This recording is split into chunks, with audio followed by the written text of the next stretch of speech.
I've got 3 tips to help you get started making bread. The first is just make it by hand. Making it by hand is way more fun, and it'll help you understand what's happening when you're making the bread so that you get a better feel for everything that's going on.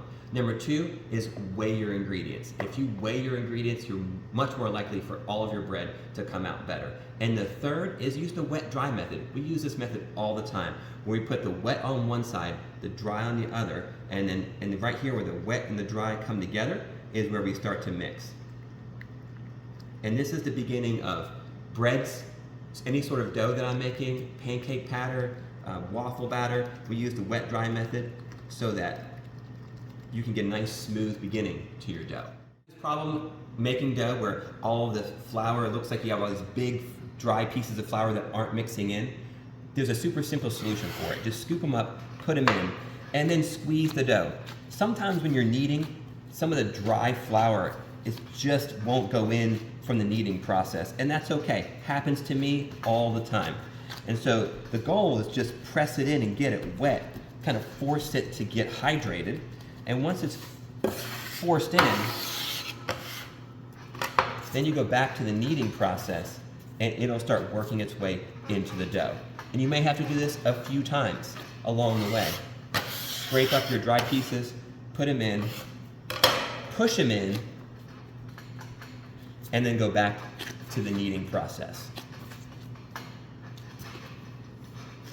That's how you solve your problems, one little step at a time. 3 things I think you should understand about making bread that aren't common to everybody. So when you're kneading bread, we fold, press, turn. Fold, press, turn. But when you press too hard, you press water out of the dough and make it stick to the table and make it stick to your hands. And the other bad part about pressing too hard is when you press too hard, you will actually rip your gluten strands. And when you rip your gluten strands, that's counterproductive because you're trying to actually bond your gluten together, bond your proteins together to create the gluten that makes your bread beautiful when it's done. So a couple things to understand is the more you knead a dough, the tighter the gluten strands get, so the less hard you should press. So we always say the tighter, the lighter. The tighter your dough gets, the lighter you press. And so these are just a couple of quick tips to help you win at cooking. I want to solve this problem for you. I get asked all the time, how do I know when my bread is done being kneaded and ready for the next step?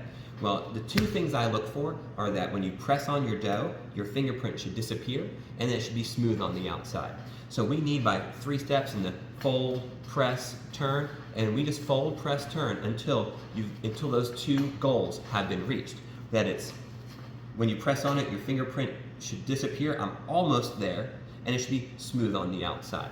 Once you've reached those 2 things, that's the basic way to know when your bread is ready to rest and go into the next stage of fermentation. Hope that helps you, because that's how you win at making bread.